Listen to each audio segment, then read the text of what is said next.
ধন্যবাদ বাংলাদেশ খেলাফত মজলিসের সম্মানিত সভাপতিকে।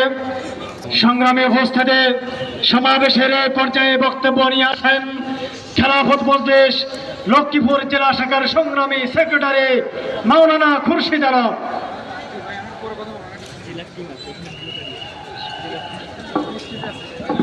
আলহামদুলিল্লাহ ওয়া কাফা ওয়া সালামুন আলা ইবাদিহিল্লাযীনা ইসতাফা আম্মা বা'দু ওয়া আউযু বিল্লাহি মিনাশ শাইতানির রাজীম বিসমিল্লাহির রাহমানির রাহিম লা ইন শাকারতুম লা আযীদান্নাকুম ওয়া লা ইন কাফারতুম ইন্না আযাবি লাশাদীদ।